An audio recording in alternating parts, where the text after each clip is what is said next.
জঙ্গিবাদ তৈরি হওয়ার আরেকটি গুরুত্বপূর্ণ বিষয় হলো জিহাদ বিষয়ক অপপ্রচার।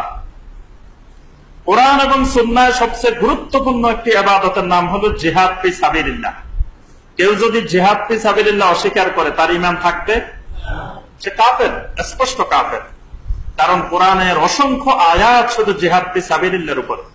সারা দুনিয়া থেকে আমরা জিহাদ মুছে দিতে পারি, আমরা খুতবা থেকে জিহাদ বন্ধ করে দিতে পারি, হাজার হাজার আলেম ওলামার ওয়াজ নসিহত বক্তৃতা বন্ধ করে দিতে পারে, কিন্তু কোরআনের আয়াতগুলো তো কিয়ামত পর্যন্ত উঠবে না। কোরআনের আয়াত তো থেকে যাবে জিহাদ ফি সাবিলিল্লাহ। তাহলে যখন আমরা জিহাদের আলোচনা বন্ধ করে দিব, যে আমরা বলবো যে আমরা কিন্তু ভয়ে জিহাদের আলোচনা করি না, আমি আজকে 20 বছর খুতবা দিই কিন্তু একটা খুতবা জিহাদ ফি সাবিলিল্লাহর উপরে দিই নাই। এবং শুধু আমি নাই, দেশের বড় বড় ওলামায়ে কেরাম তারা কেউ জিহাদ ফি সাবিলিল্লাহর উপরে কোনোদিন খুতবা দিয়েছেন এইটা আমি শুনি নাই। এটার কারণ কি? কোরআনে এত বিশাল অংশ জুড়ে জিহাদ ফি সাবিলিল্লাহ। হাদিসের প্রত্যেকটা হাদিসের গ্রন্থে দেখবেন যে একটা অধ্যায় আছে কিতাবুল জিহাদ, আছে না? এমন কোন হাদিসের কিতাব পাওয়া যাবে না পৃথিবীতে যেটার মধ্যে কিতাবুল জিহাদ নাই। এত বড় একটা গুরুত্বপূর্ণ জিনিস আমরা কেন খুতবা দিই না? আবার আমাদের দেশে দেখবেন ফাজাইলে দরুদ আছে, ফাজাইলে সাদাকাত আছে, ফাজাইলে নামাজ আছে, কিন্তু ফাজাইলে জিহাদ নাই। জিহাদকে আমরা সবাই বাদ দিয়ে দিছি। এই বাদ দেওয়ার কারণ কি?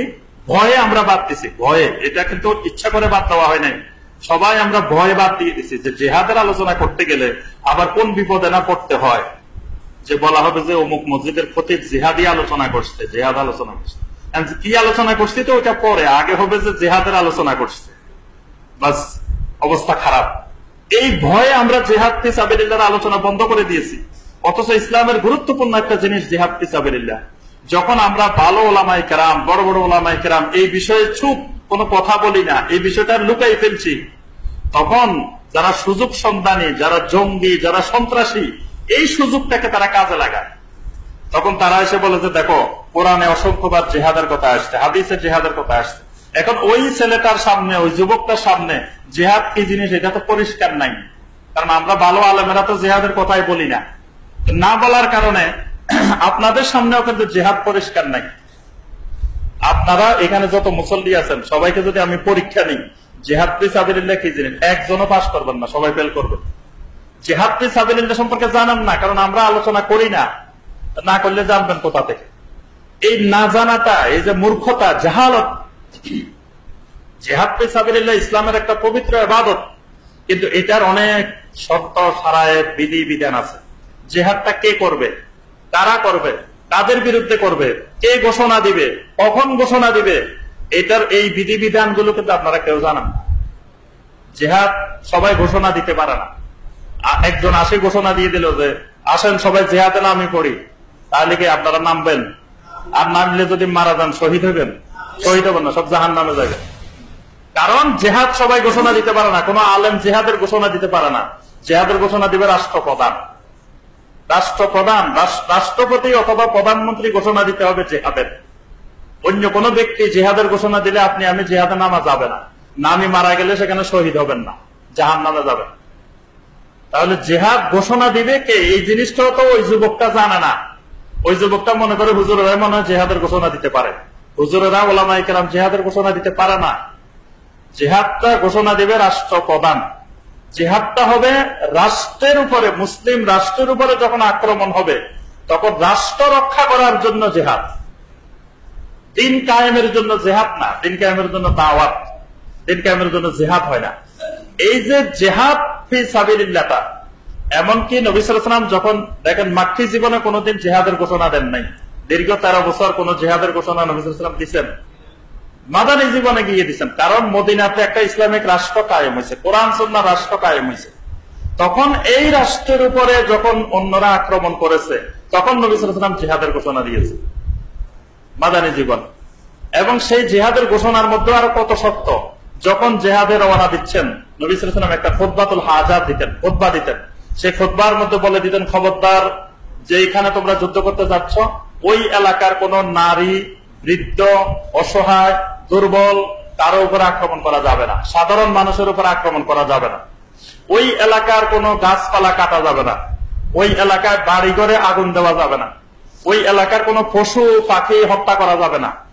শুধু যারা তোমার সামনে মোকাবেলা করতে আসবে তাদের সাথে তোমার জিহাদটা হবে। তাও তুমি ততক্ষণ আক্রমণ করবে না যতক্ষণ তোমার উপরে আক্রমণ না আসে। তোমার আত্মরক্ষার জন্য আক্রমণ, আরেকজনকে মারার জন্য আক্রমণ না। নবী সাল্লাল্লাহু আলাইহি ওয়াসাল্লাম এতগুলো যুদ্ধের সেনাপতি ছিলেন, আল্লাহু আকবার। একটা যুদ্ধে নবী সাল্লাল্লাহু আলাইহি ওয়াসাল্লাম কোন একজন কাফেরের উপরেও আঘাত করেন নাই। নবী সাল্লাল্লাহু আলাইহি ওয়াসাল্লামের হাতে, নবী সাল্লাল্লাহু আলাইহি ওয়াসাল্লামের হাত মুবারক দিয়ে একজন কাফের মারা গেছে, এই নজির নেই। কোন কাফেরের উপরেও নবী সাল্লাল্লাহু আলাইহি ওয়াসাল্লাম আক্রমণ করেন নাই, হাত তোলেন নাই। তাহলে জিহাদটা হলো আত্মরক্ষামূলক, এটা আক্রমণাত্মক না। কিন্তু আমরা তো এই জিহাদটা তাদেরকে বুঝাইতে পারিনি, সমাজের যুবকদেরকে আমরা বুঝাইতে পারিনি যে জিহাদটা এটা। এই যে যখন আমরা এটা লুকাই ফেলেছি জিহাদের কথা বলা, তখনই এই কিছু খারাপ মানুষ, দুষ্ট চক্র, শয়তানি চক্র এই যুবক গুলাকে বুঝাচ্ছে যে আসো জিহাদ করো, জিহাদ করলে জান্নাতে চলে যাবে। আবার কোন যুবক গুলাকে বোঝানো হয়? ইসলামিক লাইনে যারা মাদ্রাসায় পড়ে বা দিন জানে তাদেরকে বোঝানো হয় না। বোঝানো হয় কাদেরকে? যারা আল্লাহর নাফরমানি করতে করতে সীমা পার হয়ে গেছে, সীমা অতিক্রম করে ফেলেছে। এই অতিক্রম করার পরে মানুষের ভিতরে যে সুপ্ত ঈমান লুকায়িত, সেই ঈমানের কারণে যখন অনুশোচনা আসে, তখন প্রত্যেকটা মানুষের গুনাহ করার পরে একটা অনুশোচনা আসে। এটা স্বাভাবিক, এটা আসবেই। একটা যুবক যখন সেই নর্থ সাউথ ইউনিভার্সিটি হোক বা স্কলাস্টিকা হোক বা যে সকল প্রতিষ্ঠানের নাম আমরা দেখেছি, সবগুলা একটাও ইসলামী প্রতিষ্ঠান না, যেখানে নোংরা, অশ্লীলতা, তারপরে যত রকমের খারাপ কার্যক্রম আছে এগুলো সেখানে নিত্য নৈমিত্তিক ব্যাপার। জেনা, বেবিচার, এগুলোর কোনো বাধা নিষেধ নাই সেখানে। সেগুলা যে একটা শিক্ষা প্রতিষ্ঠান, আপনি আমি গেলে লজ্জায় সেই শিক্ষা প্রতিষ্ঠানে ঢুকাও সম্ভব হয় না। মানে আপনার চোখ ডানে বামে তাকালে আপনি নিজেই লজ্জিত হয়ে যাবেন যে ছেলে মেয়েদের অবস্থা দেখলে। তাহলে ওই সকল প্রতিষ্ঠানে জঙ্গি তৈরি হয় কেন? ওই সকল প্রতিষ্ঠানে জঙ্গি তৈরি হওয়ার কারণ হলো এইগুলো যখন নায়ক নায়িকাদের সাথে এই অশ্লীলতার কাজ করতে করতে, এই নোংরামি করতে করতে একটা সময় আসে, তার ভিতরে অনুশোচনা আসে, হারে আমি তো অনেক দূর পার হয়ে গেছি, অনেক সীমা লঙ্ঘন করে ফেলেছি, এখন আমার কি করা? তখন তাদেরকে শয়তানি কোন চক্র এসে বলে যে আসো, তুমি, তোমার একটা রাস্তা আছে, সেটা হলো তুমি জিহাদ করো, জিহাদ করে তুমি শহীদ হয়ে যাও, শহীদ হয়ে গেলে সব গুনাহ মাফ হয়ে যাবে, তুমি জান্নাতে চলে যাবে। এই ছেলে তো মনে করছে রাস্তা তো একটাই পাইছি, এটা হলো জিহাদ কর্ম, মানুষ দুই একজন মারতে পারলে জিহাদ করে শহীদ হবো, শহীদ হয়ে জান্নাতে চলে যাবো। আমার এই যে যা নোংরামি করছি, অশ্লীলতা করছি, যারা ব্যভিচার করছি, এই সব মাফ হয়ে যাবে। তাহলে তাকে যে ভুলের খপ্পরে পড়ছে, এই ভুলের খপ্পরে সে পড়লো কেন? পড়ার কারণ হলো তার সামনে আমরা জিহাদকে ক্লিয়ার করিনি। সে মনে করছে মানুষ মারলে জিহাদ, কিন্তু মানুষ মারলে যে সন্ত্রাসী, মানুষ মারলে যে জাহান্নামী, এই বিষয়টা তো তার সামনে ক্লিয়ার হয়নি। এই জন্য জঙ্গিবাদের একটি গুরুত্বপূর্ণ কারণ হলো জিহাদ সম্পর্কে অপপ্রচার, জিহাদের সঠিক ব্যাখ্যা না জানা।